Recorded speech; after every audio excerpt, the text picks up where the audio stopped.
Nada é impossível para o Senhor.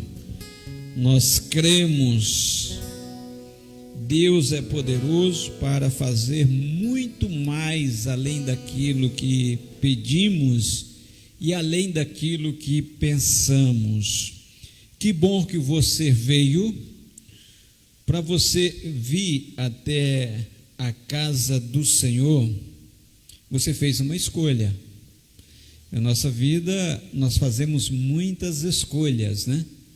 Outra escolha era domingo de manhã, de ficar em casa, descansando, dormindo até mais tarde, abanando a churrasqueira para queimar mais tarde, né? Churrasqueira, né? Fala em churrasqueira, Vinícius, já. A gente vê o sorriso dele por trás da máscara. Pensa um homem, um crente que gosta de carne. Está aí. Então, queridos, é escolha. Você fez a escolha para estar aqui. E, como disse, nós poderíamos ter feito outras escolhas. Não é por falta de alternativa, porque você entendeu que essa era uma boa escolha. E assim, nós devemos alimentar o nosso espírito.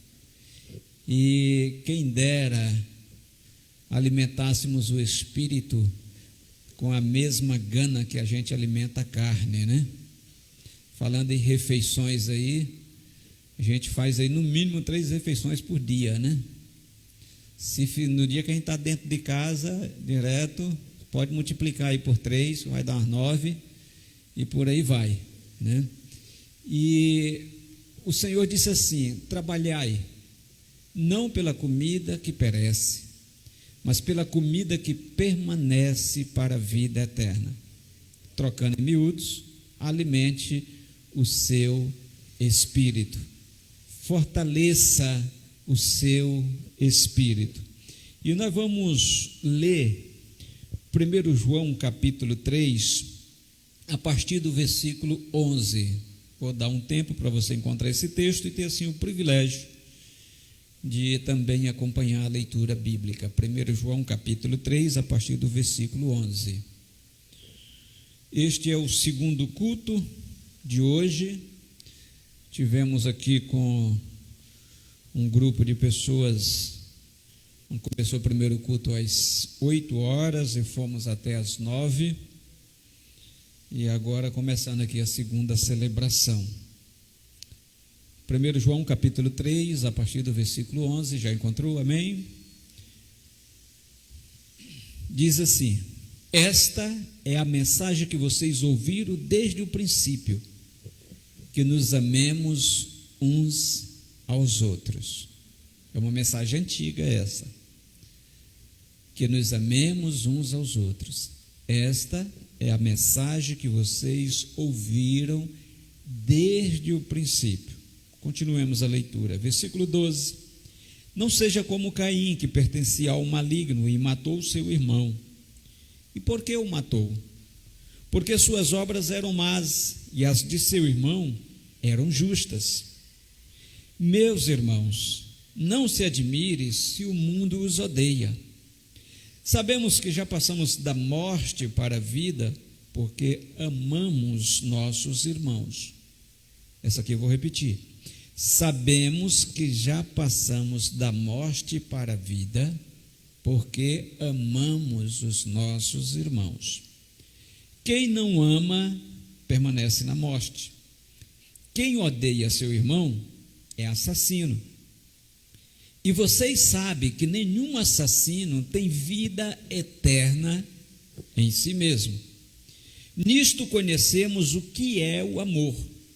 Jesus Cristo deu a sua vida por nós e devemos dar a nossa vida por nossos irmãos. Se alguém tiver recursos materiais e vendo seu irmão em necessidade não se compadecer dele, como pode permanecer nele o amor de Deus? Filhinhos, não amemos de palavras nem de boca, mas em ação e em verdade. Amém? Oremos. Pai amado, pedimos que a Tua misericórdia esteja sobre nossas vidas e queremos ser conduzidos pelo Teu Espírito Santo no entendimento da Tua palavra para sermos edificados através dela. Essa é a nossa grande expectativa nesse momento. Em nome de Jesus. Amém.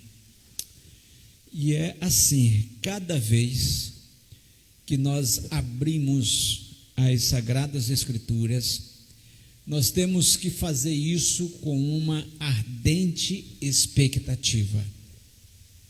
Isso, abra a Bíblia com uma ardente expectativa.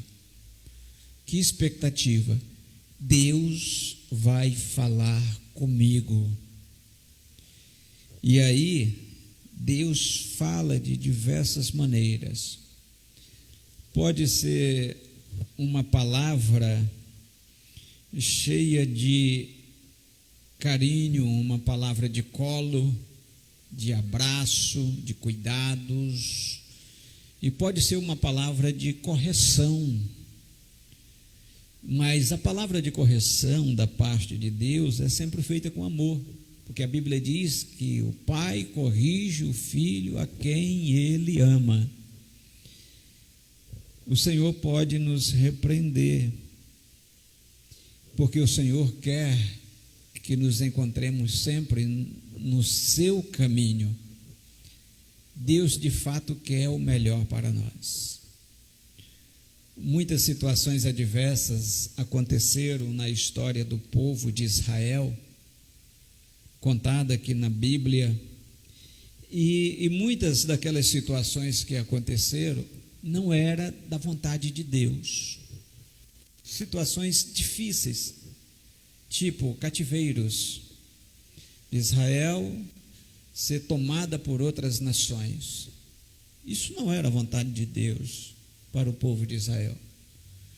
Qual era a vontade de Deus para o povo de Israel? Que o povo permanecesse na sua presença, nunca se afastasse de seus caminhos. Mas aconteceu pela permissão de Deus. E por que Deus permitiu? Porque o povo se afastou dele. E Deus sabia que o povo distante dele, o povo estava correndo muitos riscos.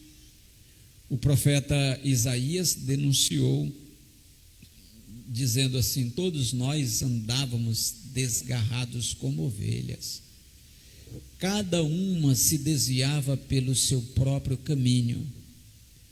É assim quando a gente se desvia, quando uma pessoa se desvia do caminho do Senhor, fica andando à deriva por aí. Cada um andava pelo seu próprio caminho. Uma situação de insegurança. Imagina uma ovelha desgarrada do rebanho. No contexto fala muito do lobo, né? Uma presa fácil para o lobo. E aí Deus não quer que essa ovelha se torne uma presa para o lobo. E aí Deus permite às vezes que sejamos corrigidos de forma muito dura, não por ser da vontade dele. A vontade dele é que nunca nos afastemos. Essa é a vontade de Deus. Da mesma forma, o pai, quando vai corrigir o filho com dureza, que seja com palavras duras, ele não quer fazer aquilo. Ele só faz mediante uma necessidade, porque ele sabe que a tempo tem que trazer o seu filho para o caminho correto, para a sobriedade. Por isso faz. O pai corrige o filho a quem ele ama. Lá vai o pastor, tem uma palavra dura de correção nessa manhã. Talvez tenha sido essa expectativa que você tenha criado, mas lendo esse texto, 1 João capítulo 3, nós queremos falar sobre amor. Amor. Esta é a mensagem que vocês ouviram desde o princípio, que nos amemos uns aos outros. Quem ama tem vida, é o que diz no versículo 14. Sabemos que já passamos da morte para a vida, porque amamos nossos irmãos. Quem não ama permanece na morte. Então a palavra coloca aqui duas situações, uma de morte e outra de vida. E qual é o aferidor, o medidor, para você saber que tem a vida ou se ainda está na morte? É o amor. Claro que o texto está falando de vida eterna. Olha só, sabemos que já passamos da morte para a vida, porque amamos nossos irmãos. Então essa é uma das garantias, faz parte da garantia de que você tenha vida. Se você ama as pessoas. Quem ama é feliz. Mas como, pastor? Se o apóstolo Paulo diz lá na carta de 1 Coríntios, no capítulo 13, que o amor é sofredor. Bem, há circunstâncias. Não quer dizer que se você ama, você estará em sofrimento constante. Mas que, porque você ama, você está sujeito a situações de sofrimento. Por exemplo, você recebe uma má notícia acerca de uma pessoa que você muito ama. Uma pessoa que você muito ama sofreu um acidente. Claro, você vai sofrer junto com aquela pessoa, porque ele acabou de sofrer um acidente. E a sua alma está ligada à alma daquela pessoa pelo amor, você ama aquela pessoa. Então você vai sofrer junto. O amor é sofredor. E de repente você precisa oferecer uma ajuda a uma pessoa que você ama muito. Só que para você atender aquela pessoa que você ama, você tem que fazer um grande sacrifício. É algo que não estava no script, que você não tinha programado e que você não pode fazer, mas você tem que fazer. Você se sente assim, eu tenho que fazer. Eu amo essa pessoa. Há um sofrimento nisso. Há um sacrifício nisso. O amor é sofredor nesse contexto. Agora, se o apóstolo Paulo estivesse falando do desamor, será se ele usaria a palavra sofrimento também? Por exemplo, não amar é sofredor. Aí sim é sofrimento. Aí o estado é perene. Não amar, carregar mágoa no coração, angústias por conta dessa mágoa, isso sim é sofrer, porque enquanto alojar a mágoa, a ira, a raiva, qualquer sentimento faccioso no seu coração, você estará em sofrimento. Então, ainda que o apóstolo diga assim, o amor é sofredor, mas é um sofrimento que gera satisfação. Porque mesmo você tendo que sofrer por causa de uma pessoa ou em favor de uma pessoa que você ama, você fará com grande satisfação. Você escolheu amar, você escolheu fazer o bem, então você fará. E aquilo pode ser um sacrifício, mas isso não tira a tua satisfação de amar. Por isso que eu digo que quem ama é feliz. Amém? Outra coisa que eu quero te dizer nessa manhã é que quem ama se doa. Olha só o que o texto diz.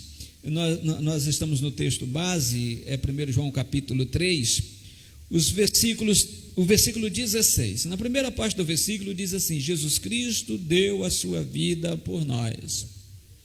Ok, então eu conheço o amor, Porque Jesus Cristo deu a sua vida por mim. Sim, se eu reconheço que Ele deu a sua vida por mim e o admito que sou dependente dEle, eu faço parte do seu amor e Ele derrama do seu amor no meu coração. E eu faço parte desse amor porque eu sou racional, assim como você, nós somos racionais. E aí nós começamos a questionar: mas por que tanto amor? Por que alguém me amou tanto a ponto de dar a sua vida por mim? Olha só, eu sou pecador. O apóstolo Paulo diz que Deus dá prova do seu amor para conosco pelo fato de ter Cristo Jesus morrido por nós, sendo nós ainda pecadores. Então nós temos essa consciência. Nós não fizemos nada para merecer o amor de Deus. Ele nos amou na condição em que estávamos. Na condição em que estávamos, distante dele. Ele nos amou, por isso nos resgatou. Nós fomos atraídos para Deus pelo seu grande amor, como se fosse um grande ímã atraindo um metalzinho. O Senhor nos atraiu com amor, não foi por força, nem por violência. Nenhum de nós aqui fomos obrigados a servir ao Senhor. É que nós entendemos que Ele é o Senhor, que é o Criador, que é um Deus de amor, e nós decidimos servi-lo, que Ele é o nosso Criador, e não vimos uma outra moral a não ser a criatura adorar e servir ao Criador. Não foi por força nem por violência, mas foi pelo seu grande amor. Então quem ama se doa, e Jesus Cristo, Ele deu a sua vida por nós. Então nós sabemos que Deus nos ama, porque Jesus Cristo deu a sua vida por nós. Agora é minha vez. Agora é a minha vez de amar. E o amor é prático. Jesus Cristo morreu lá na cruz do Calvário, não foi somente para nos salvar, foi também para nos deixar o exemplo do que é o amor, não somente para ser amado por Ele, mas para amar. E o amor é sacrificial. Jesus Cristo deu a sua vida por nós, versículo 16, segunda parte do versículo diz assim: e devemos dar a nossa vida por nossos irmãos. O que é isso, pastor? Eu tenho que ir para a cruz também, como prova de que eu amo fulano, ciclano e beltrano? Não é isso que o texto está dizendo. Doar é apresentar-se, é estar junto, é você se entregar para fazer algo em prova deste amor. O amor requer prova. Deus dá prova do seu amor para conosco pelo fato de ter Cristo Jesus morrido por nós, sendo nós ainda pecadores. Devemos dar a nossa vida por nossos irmãos. O quanto você está disposto a dar pelas pessoas. A nossa vida deve ser uma doação. A nossa vida deve estar sempre à disposição. Deve ser uma manifestação de amor ao próximo o tempo todo. Quem ama, queridos, é prestativo. Lá em Lucas capítulo 10, a partir do versículo 35, Jesus conta uma parábola que ela é chamada de a parábola do bom samaritano. Os samaritanos, eles eram excluídos pelos judeus. Para os judeus, os samaritanos não faziam parte da promessa. Era um povo que estava à margem e que nem adiantava eles tentarem, porque os judeus não se davam com os samaritanos e por isso eles excluíam os samaritanos. Quando ia citar um mau exemplo, sempre colocavam um samaritano como um malfeitor.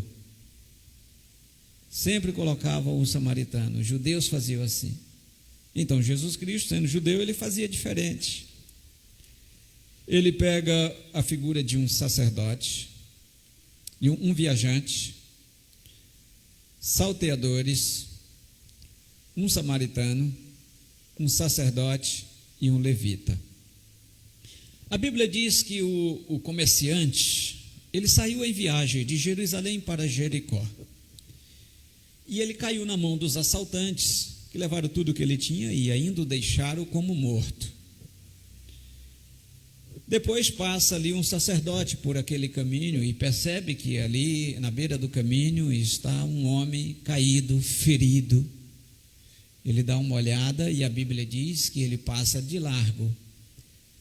Quem sabe ele já estava com a hora marcada para começar o culto na congregação em Jerusalém. Ele ia desenvolver o seu ofício religioso. Ele não teve tempo para parar e cuidar daquele moço. Passou direto. Então passa um levita, que também era um oficiante do culto, mas ele também não tinha tempo. E a Bíblia diz que ele passou direto. E aí, por último, passa um samaritano. O samaritano olha para aquele moço, comerciante, caído à beira do caminho. A Bíblia diz que ele se aproxima, presta os primeiros socorros, o primeiro atendimento para aquele moço, leva-o até uma hospedagem mais próxima, deixa um dinheiro lá para o dono da hospedagem e diz para ele: olha, cuida dele, eu estou de viagem e volto por aqui para ver como ele está, e não se preocupe, se o dinheiro não der na volta, eu te pago tudo que for necessário, mas cuida dele. E então Jesus Cristo pergunta: na opinião de vocês, quem fez o bem? E os judeus, que reprovavam os samaritanos, agora tem que admitir: o samaritano, esse fez o bem, esse se aproximou, esse foi o próximo daquele caído à beira do caminho. Quantas oportunidades nós temos dia após dia para fazer o bem, para servir alguém, para demonstrar o nosso amor e, na prática, viver o cristianismo. Jesus Cristo disse: amemos não apenas de palavras, não apenas de boca. Não foi assim que Jesus fez. João capítulo 13, nos primeiros 2 versículos, diz assim: ora, sabendo Jesus que era chegada a sua hora de passar deste mundo para o Pai, tendo amado os seus que estavam no mundo, amou-os até o fim. O amor de Jesus Cristo é prático. E ele se entregou lá na cruz também para nos deixar o exemplo. Então, quem ama se doa. Se doa porque o amor é prestativo. Não é o caso de alguém bater na sua porta, precisando de você, talvez por estar fora de hora, e você está cansado, e aí você sempre tem aquela desculpa. O amor é prestativo. Deus sempre nos dará oportunidade para demonstrarmos o amor. Sempre, sempre, sempre. Você não adquire amor pelas pessoas somente orando: Senhor, eu quero amar as pessoas cada vez mais e mais e mais e mais. Ok, você orou, está certo, correto até aí. Mas olha o que você pediu para Deus: eu quero amar as pessoas cada vez mais e mais. Então Deus vai enviar pessoas para você demonstrar amor cada vez mais e mais, porque foi isso que você pediu a Deus. E de repente essa pessoa bate na sua porta, você fala: ó céus, ó vida, isso é hora de bater na porta dos outros.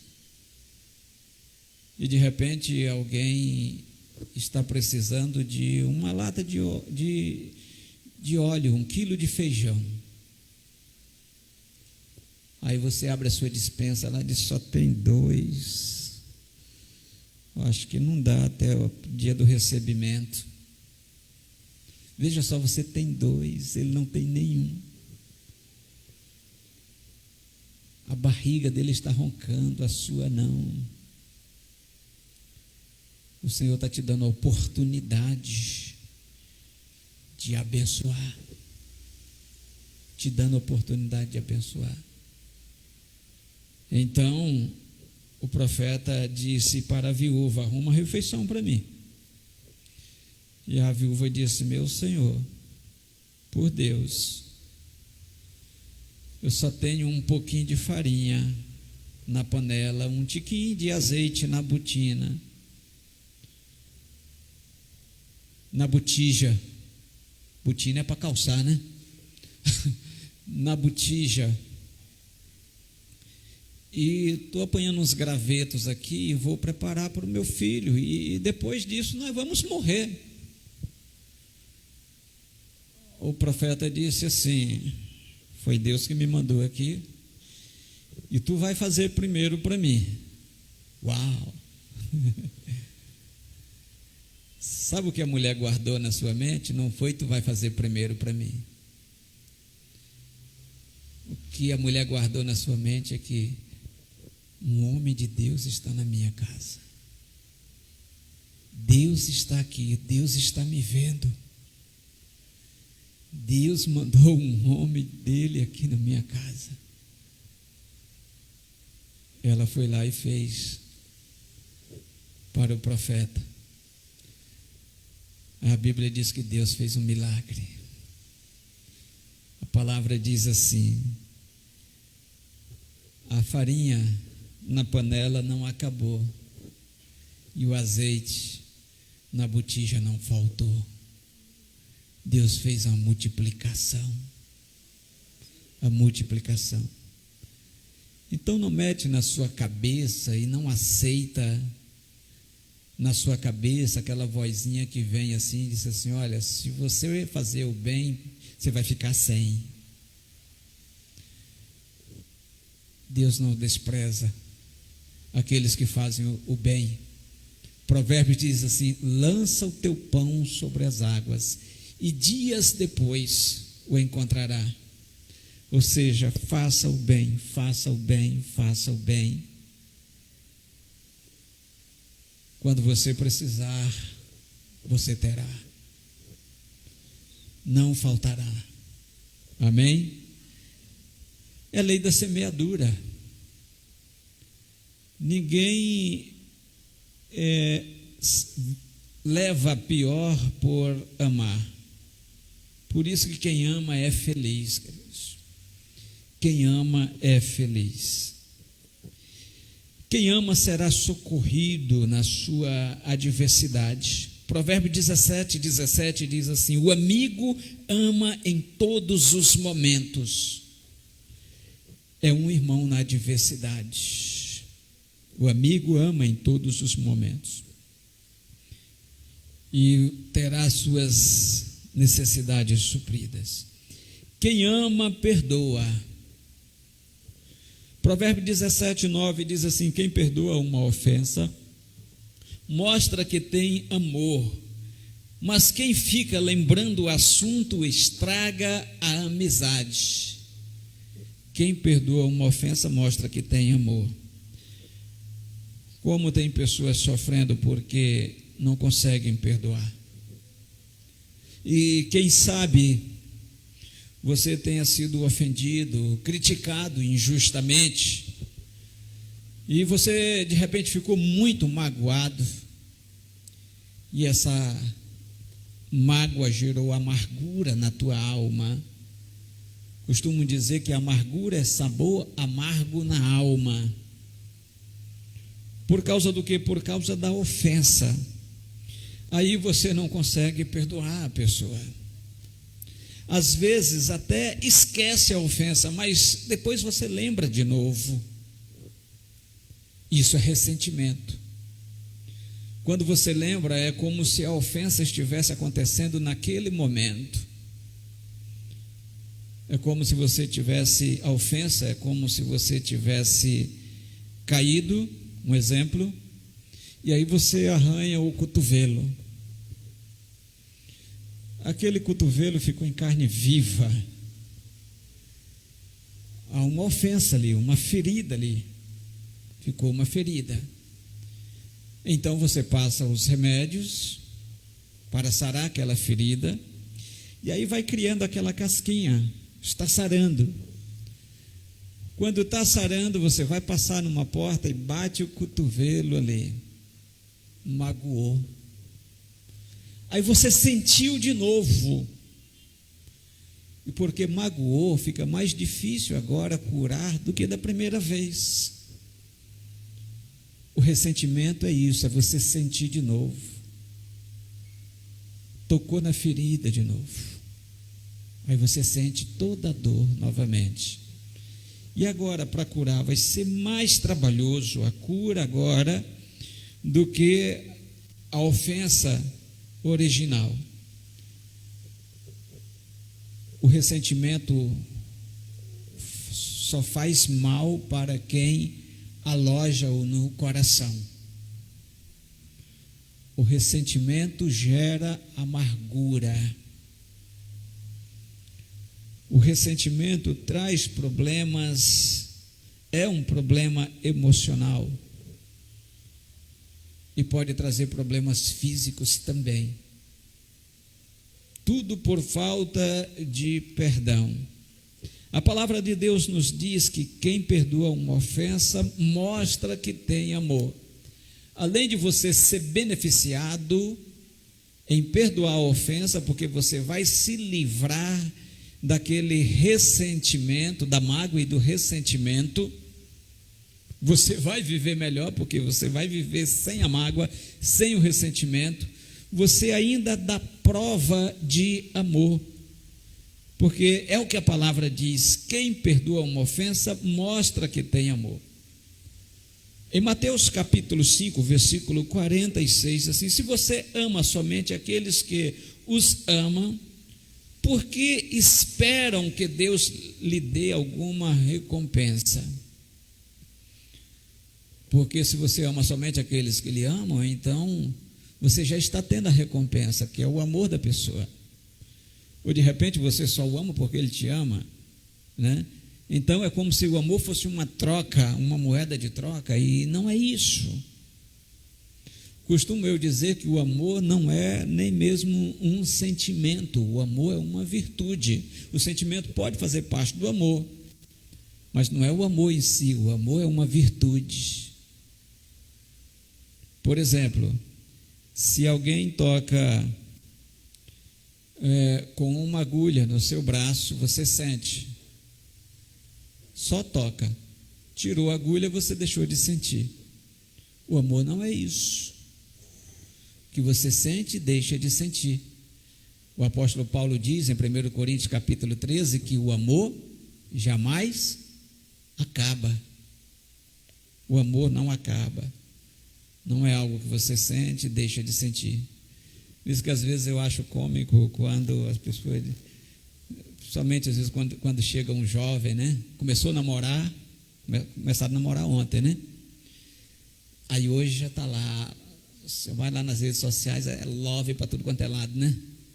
É love, é meu bem, meu amor, aquele negócio todo, aquele, sabe? Aí daí 3, 4 meses, olha, já está sozinho. Cadê seu amor? Ah, pastor, não deu certo. Ué, mas não era o amor? Não amo mais. Não nos amamos mais. Cautela. Cautela. Que amor é esse? Que ama hoje, amanhã não ama mais. É assim o amor de uma mãe para com o filho, de um pai para com o filho? Hoje ama, amanhã não ama mais, porque o filho cometeu um erro absurdo, os pais deixaram de amar? Não deixa, não. O Senhor deixou de nos amar por nossos erros, por não fazermos tudo conforme Ele deseja e espera que façamos? Não, não deixou de nos amar, não. Então, se nós amamos somente aqueles que nos amam, que recompensa nós temos nisso? Aí, o Senhor diz assim: até os cobradores de impostos amam as pessoas que os amam. Os cobradores de impostos eram vistos pelos judeus como opressores. Os cobradores de impostos eram judeus, que eram os publicanos, né? Judeus que trabalhavam para os romanos para cobrar imposto dos judeus. Você imagina se esse povo era bem visto e bem quisto? De jeito nenhum. É dos nossos e vive a nos oprimir. Então Jesus diz assim: até os cobradores de impostos, que são opressores, eles amam aqueles que lhe amam. Aí no versículo 44, eu lhes digo: ame os seus inimigos e ore por aqueles que lhe perseguem. Aí não. Amar os meus inimigos, o Senhor está querendo demais. Olha só. O que ele está me pedindo? Amar os meus inimigos. E é fácil amar os inimigos? Na verdade, não é fácil amar ninguém, né? Não é fácil. Porque por isso nós precisamos do amor de Deus para amar. Se fosse fácil, nós amávamos por nós mesmos. Nós precisamos de Deus para amar. E aí nós reconhecemos o amor de Deus pela iniciativa dele em nos amar. É assim que nós reconhecemos o amor de Deus. Então, eu tenho dificuldade, pastor, de amar os inimigos, mas todo mundo tem dificuldade de amar o inimigo. Mas como é que eu faço? Eu preciso começar. Eu te dou uma dica. Coloca o nome de todas aquelas pessoas a quem você constituiu como inimigo e também aquelas pessoas que te constituíram como seus inimigos. Porque tem pessoas que não te amam, mas que você as ama. E tem pessoas que você não ama, né? E tem aqueles que, além de não amar, se tornaram inimigos. Ou você se tornou inimigo de alguém. Tá. O que eu quero te dizer para você fazer é o seguinte, uma dica. Coloque o nome daquelas pessoas que se constituíram seus inimigos ou que você constituiu como inimigo no seu caderno de oração, na sua lista, na sua página de oração. Coloque o nome dessas pessoas para orar por elas todos os dias. Mas não é a oração do Senhor, mata, Senhor. Tira essa pedra do meu caminho. Acaba, destrói, Senhor. Não, isso aí, irmãos, isso aí é o outro lado. O cristianismo não trabalha dessa forma, não, certo? O cristianismo é o amor, o evangelho é o amor, certo? Então, você não vai fazer a oração para destruir a vida dos outros, não. Você vai fazer a oração: Senhor, salva, Senhor, abençoa, traz-o à sobriedade mental, espiritual. Senhor, que cada dia se torne uma pessoa melhor. Quebra a barreira de separação entre nós. Começa a orar pela pessoa. Não vai um mês, você vai perceber que você está envolvido com aquela pessoa. Porque enquanto você ora por ela, você vai se relacionando com ela pelo Espírito. Isso é fantástico. Você vai se relacionando com a pessoa pelo Espírito. Daqui a pouco você vai ver que se você tinha ódio da pessoa, você vai ver que aquele ódio, vai embora. Aquela pessoa pode nunca querer se relacionar contigo, aí é com ela. E como andarão dois juntos se um não estiver de acordo, disse o profeta? Não dá para andar juntos se um não estiver de acordo, claro. Mas esse não andar junto não é mais uma decisão tua. Você está aberto. No dia que a pessoa decidir, você está aberto. Então é algo que não vai mais te fazer mal e nem te condenar. porque aquela barreira foi quebrada no que depender de você. Por isso que a palavra diz assim: no que depender de vós, tendes paz com todos os homens. No que depender de você. Você sabe que tem coisa que não vai depender de você. Se o outro lá não se quebrantar e não quiser, não tem. Mas você está quebrantado. E a Bíblia diz que um espírito quebrantado, um coração contrito, Deus não rejeita. Deus não despreza.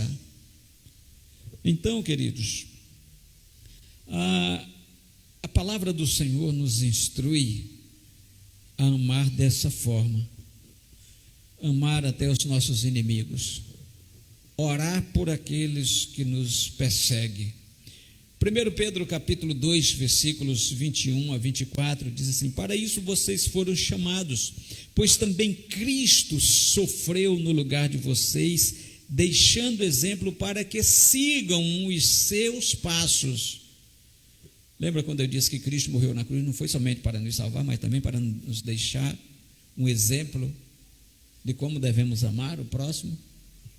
Vou ler de novo o versículo 21 de 1 Pedro 2. Para isso vocês foram chamados, pois também Cristo sofreu no lugar de vocês, deixando exemplo para que sigam os seus passos. Ele não cometeu pecado algum e nenhum engano foi encontrado em sua boca. Quando insultado, não revidava. Quando sofria, não fazia ameaças, mas entregava-se àquele que julga com justiça.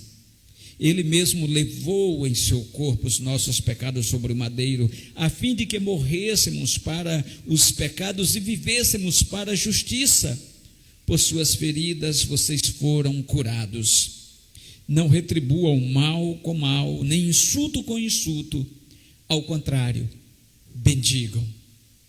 Para isso vocês foram chamados, para receberem bênção por herança. Bendizer é abençoar. Nos lembramos de Balaão, aquele a quem foi ofertado suborno, profeta a quem foi ofertado suborno para amaldiçoar o povo de Deus.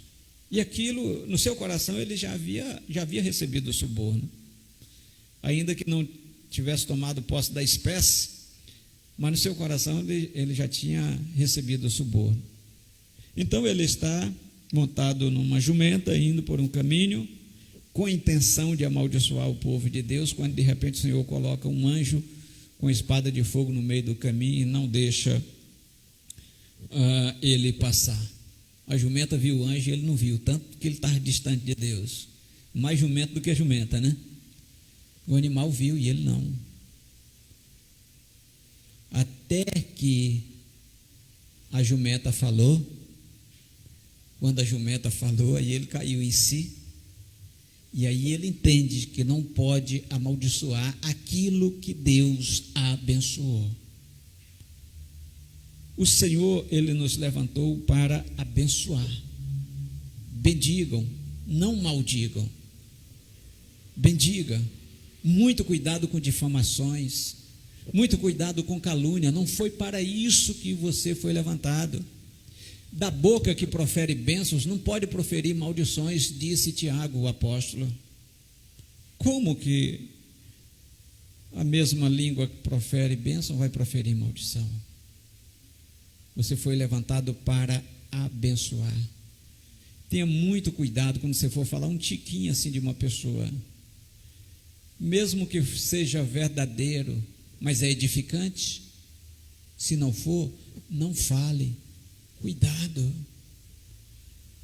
O final do texto diz assim, que você deve bendizer para receber bênção por herança. O que é bênção por herança? O que eu entendo aqui? A lei da semeadura. Aquilo que você plantar, isso colherá. Qual é a herança do que você plantou? A colheita.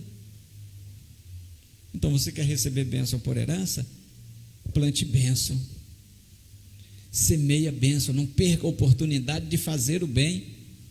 Tudo aquilo que você deseja que os homens, que as pessoas façam para você, primeiro faça a elas. Esta é a lei e os profetas.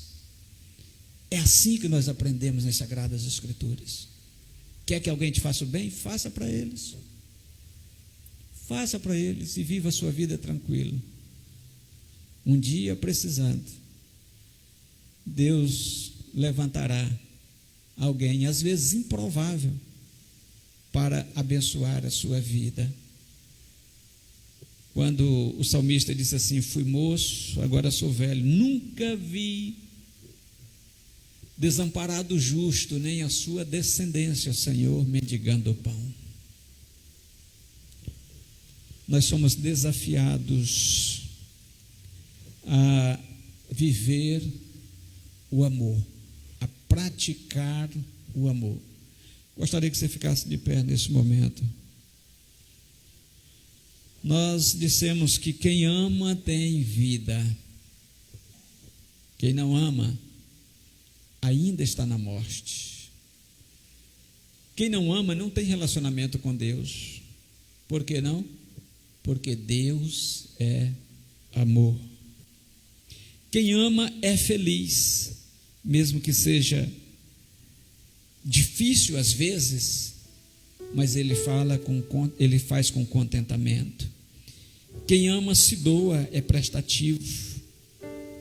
Quem ama socorre e será socorrido no devido tempo. Quem ama perdoa e é abençoado por não carregar sentimentos facciosos, destrutivos em seu coração, por não viver amargurado, por viver em novidade de vida, porque ama. O mundo está precisando de amor. As pessoas estão cansadas, sobrecarregadas. As pessoas têm apanhado muito, têm apanhado do sistema, têm apanhado de autoridades, do sistema tributário, têm apanhado dos poderosos dessa terra. Há muitas desavenças no seio familiar, há muita competitividade. O capitalismo tem sido uma grande fera que tem levantado pessoas acima de si mesmo, pessoas que querem crescer, mesmo sob o cadáver dos outros. Não importa. O mundo precisa conhecer o amor. Deus é amor.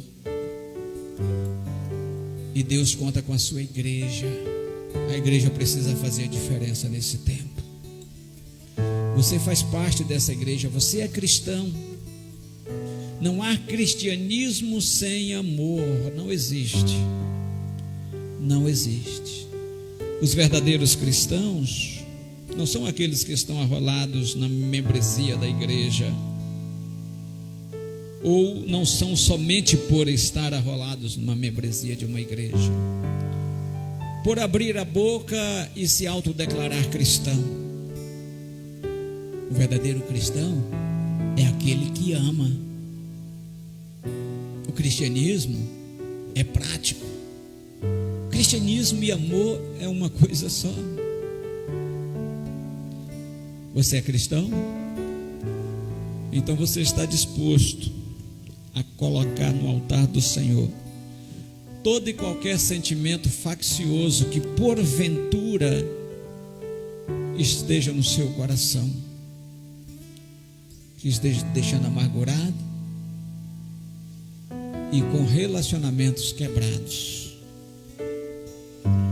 Quero te convidar nesse momento para fazer uma oração. E que oração, pastor? Posso sugerir, mas você quem sabe. Uma oração de arrependimento, aquebrantamento. Uma oração de confissão. Me perdoa, Senhor, por não amar e de repente até nominar o nome das pessoas que você já matou. Pastor, nunca dei um tiro em alguém, mas já matou com palavras. Alguns até disseram mesmo para mim: fulano está morto. Se ele não relaciona contigo é porque não quer, não porque você o matou no seu coração. Pelo menos não deve ser assim. Coloca diante de Deus. Começa a orar pelos teus inimigos. Comece hoje aqui, agora, e depois dê continuidade. E no dia que você quiser, você pode chegar para mim, pessoalmente, individualmente, e dizer: pastor, realmente deu certo. Dá certo. Deu certo, pastor. Eu não tenho mais ódio aqui. A amargura também foi embora, porque eu resolvi orar pela pessoa e já estou até amando a pessoa. Dá certo. O cristianismo dá certo. Dá certo. Pratica. E verás que dá certo. Meu Deus, meu Pai Todo-Poderoso, Rei da Glória, Deus de amor e bondade e infinita misericórdia, estamos aqui, ó Pai amado, com a Tua igreja. Pai, o Senhor conhece, Senhor Deus, o coração de cada um, e à medida que cada um necessita do Teu perdão, do Teu amor, da Tua misericórdia, ó Pai amado, e à medida que cada um precisa também perdoar dos sentimentos, ó Pai amado, que cada um precisa se livrar, dos sentimentos destrutivos, facciosos, em nome de Jesus, ó Pai. Olha para o Teu servo e para a Tua serva que estão agora diante da Tua palavra, tomando uma decisão, ó Pai amado, diante daquilo que acabaram de ouvir. Deus, no nome de Jesus, contempla a fé do Teu servo e da Tua serva, ó Pai. Meu Deus, que os relacionamentos sejam restaurados pelo poder do Senhor, ó Pai. E mesmo, ó Pai amado, quando uma pessoa não quiser ter o relacionamento restaurado com qualquer que esteja escutando essa mensagem, mas que o Teu servo e a Tua serva seja restaurado, seja liberto de tudo aquilo que lhe prende, deixando, ó Pai amado, distante também do Senhor. Tem misericórdia, ó Pai. É a oração que fazemos em nome de Jesus. Amém. Glória a Deus. Vamos louvar ao Senhor, igreja. Enquanto nós louvamos, você tem a oportunidade de ir até a urna depositar dízimos e ofertas.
Levante suas mãos para o alto e diga assim: eu glorifico ao Pai. Fala bem alto: eu glorifico ao Pai. ao Filho e ao Espírito Santo. Novamente, eu glorifico ao Pai, ao Filho e ao Espírito Santo. Meu irmão e minha irmã, que toda sorte de bênçãos espirituais, advinda das regiões celestiais, onde Cristo Jesus está assentado, esteja sobre a sua vida, desde agora e para sempre. Tenha uma excelente semana, em nome de Jesus.